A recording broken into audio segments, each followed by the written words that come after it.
I'm not going to make my speech about don't tell me good morning. If you've watched the videos at all, you know why I don't like good morning. It gives me bad vibes. What's good about it, Peña? You sorriest fucking Mexican cunt in this man's army? You like my wife, Peña? You can't answer that question right. You don't like, well, you don't like, why don't you like my wife, Peña? You fucking Mexican wetback. Now just imagine if you went through that in your life. Fucking bald, albino, fucking gook. That's the life I come from, you sorry cunts, and that's why I'm not a snowflake. And then we got a fucking Belgian fucking moron who stands in front of the camera. Fucking Belgium, they're stupid in Belgium. And then we got a guy late. What did I tell you? You got no privileges. Did I make it plain last night? Yes, I did, didn't I? And it will happen every day. It will happen every meal. It will happen every break.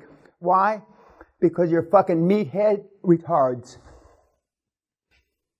There's a reason why I live in a castle for 35 years and haven't had to work, and you're fucking poor. You got to go borrow money from your mother, your sister, and on your credit card to get here. There's a reason.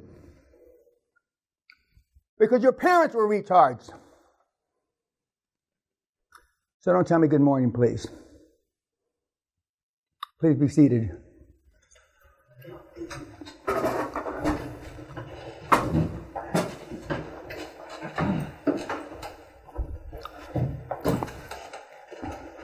Passing your homework.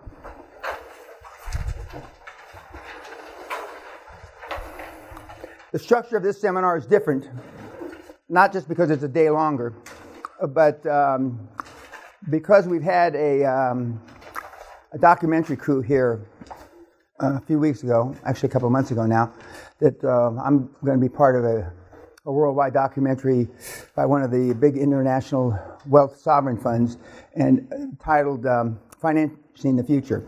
And we had to collect a lot of data for that 2 days that they were with us, and they may come back again to see us. Just put it there on the table, please. We went back, and there's several things that are intuitively obvious, and I should have, me being around you kind of guys for 25 years has rubbed off on me because I'm slightly retarded now. We give a year of mentorship. You're going to get a year of mentorship. And almost everybody takes a year. Why do you think that is? Because you've got a year. What if you only had a month? What if you had 90 days? What if you had 180 days? If somebody, how many in the room have kids? Poor fuckers. Anyway, so somebody comes up and puts a gun in your daughter, I'm not going to ask you which is your favorite, because I know we're not supposed to have favorites.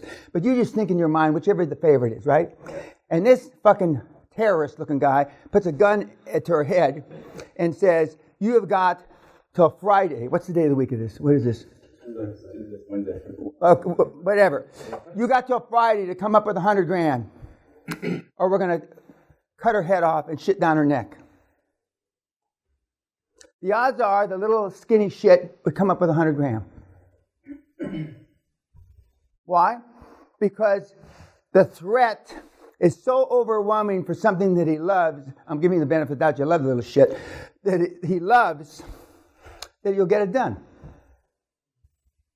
The kids that do the best in QLA there's a hip-hop motivational guy, a black guy. Terry Jones. Yeah. And he says, if you don't want to be successful as much as you want breath in your lungs, none of you qualify in this room. Hardly anybody that comes to the seminar qualifies. When I was doing this, and when I invented QLA, and didn't know it was QLA at the time, only knew it was QLA when I look back, and I put it together, the model, if you will, or the formula, I wanted it more than air.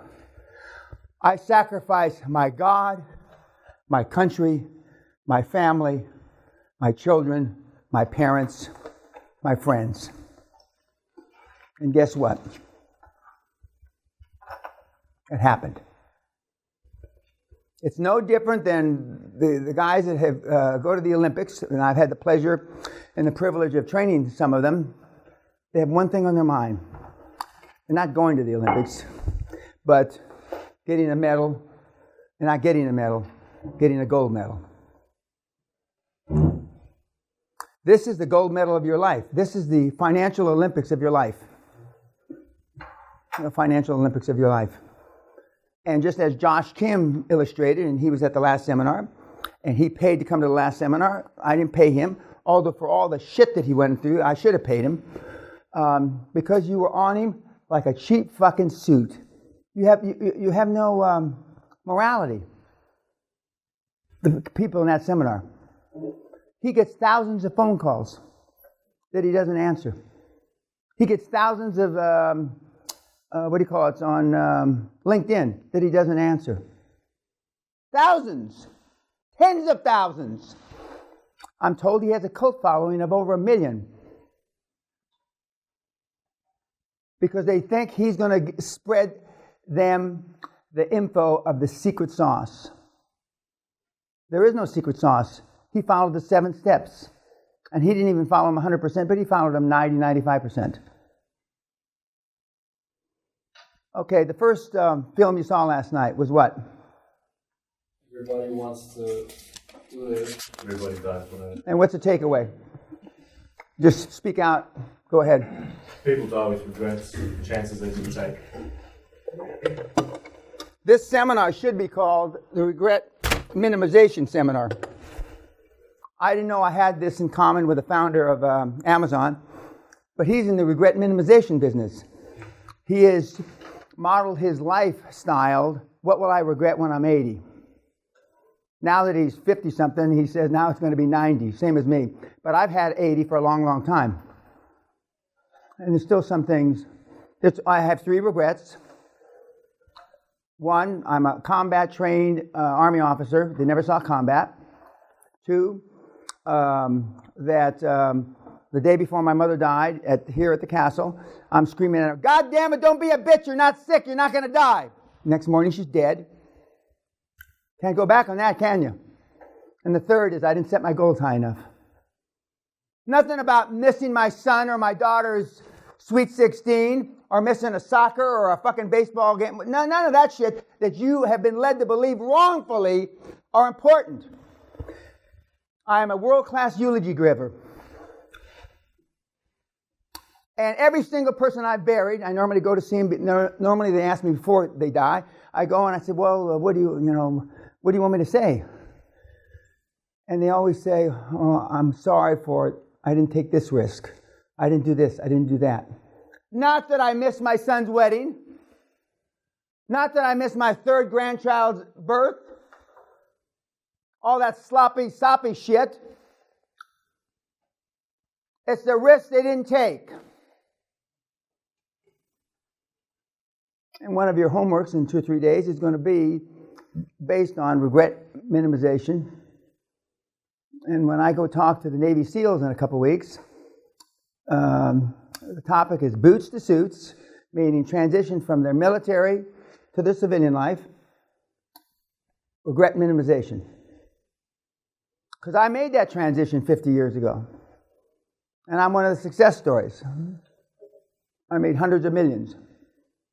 Unfortunately, most of the guys that make that transition, 22 or 24 people commit suicide every day, vets, in America.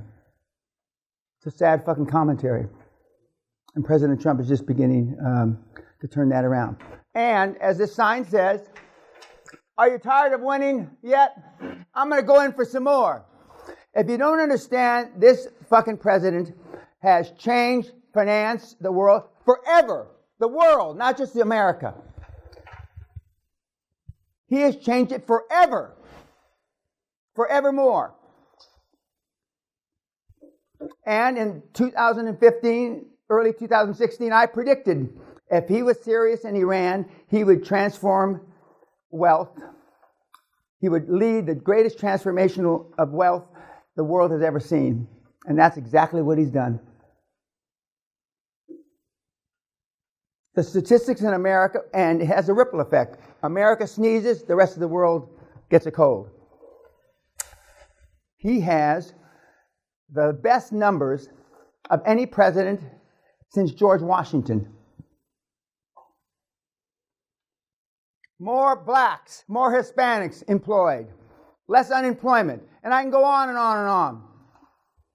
And they're giving money away free. And now he has the strongest conservative Supreme Court in the history of the motherfucking United States. They're going to crush liberalism. They're going to crush socialism.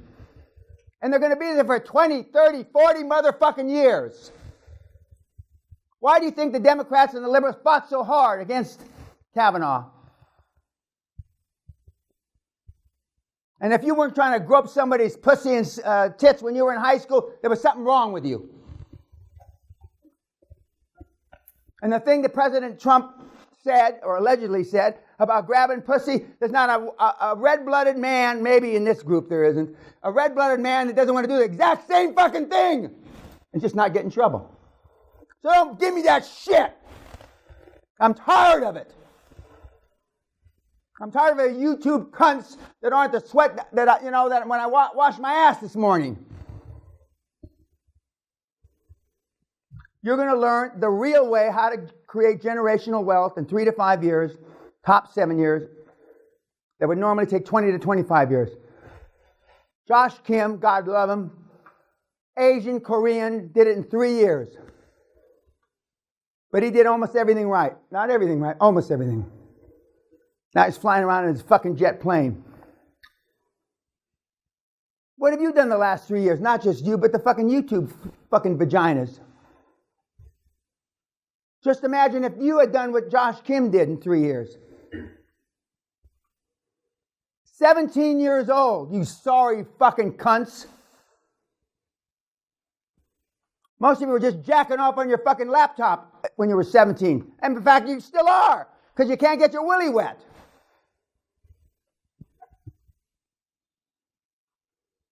What was the takeaway for the second film? What was the second film? About the importance of the role model of your father and mother. Well, you didn't have any role models. Otherwise, you wouldn't be here.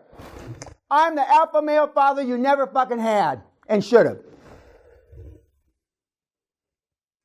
Do you know how important growing up role models are?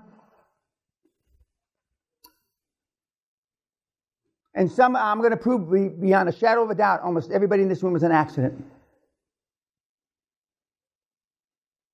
I'm going to show you, because we're going to look at some stats that you've never thought of. Maybe you've thought of them, but you've suppressed them.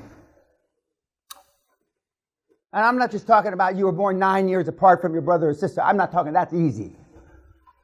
That was absolutely an accident. But I'm talking about some other things.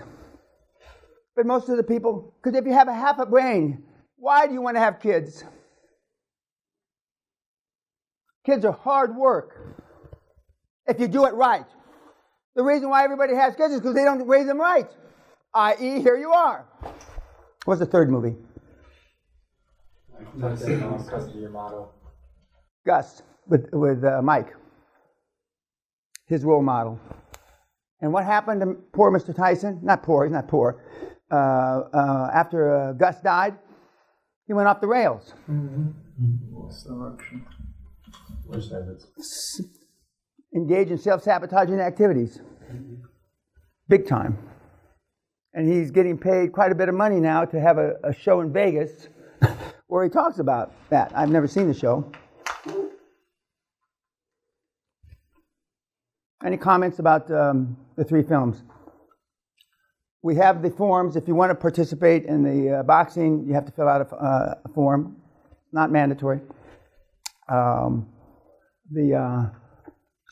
But the greatest example of what the exercise accomplishes was our PhD, Mohammed from Saudi Arabia, who had never been slapped, hit, kicked, disciplined. Nobody had ever raised his voice to him, Muslim, and he get hit in the face for the first time in his life. And it's the one on YouTube where social media, where I think he's throwing a right cross at the Dutchman that he's fighting. His whole life has changed. His whole life has changed. Somebody should have beat you. And a few of you did get beat, but you didn't get beat enough. I.e., you're still here.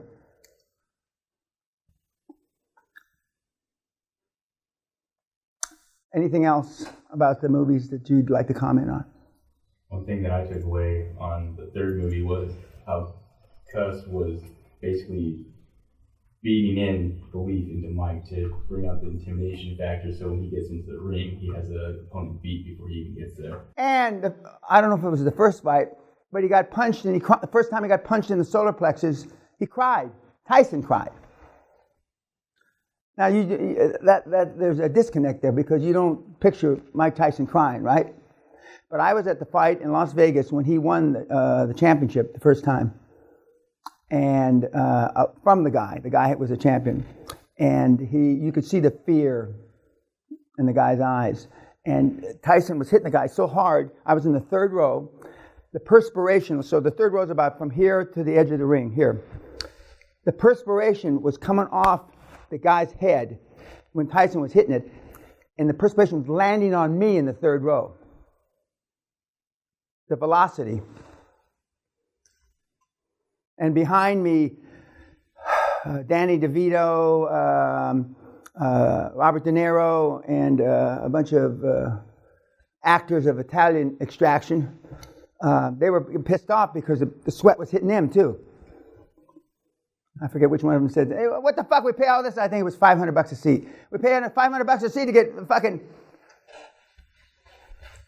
dirty athletes sweat on us. There's some other words that they use, but for you minorities, I don't want to hurt your feelings, you know what I mean? Anything else about the movies? These are the 3 shortest clips that you're going to see during the week. Some of them are 2 hours long, and starting tonight, I believe, we focus in on guys that are the icons of the planet. Some of which are dead, some of which are alive. And they all have one thing in common. They're fucking assholes. Ruthless cocksuckers that would stick their dick in your mother's mouth if she had one breath left. Now, how do you stack up? You don't even want to visualize that metaphor. If this is the world, and QLA teaches you how to go between the big battleships on a little rowboat, so to speak. Okay, YouTube. Thank you. We'll see you later.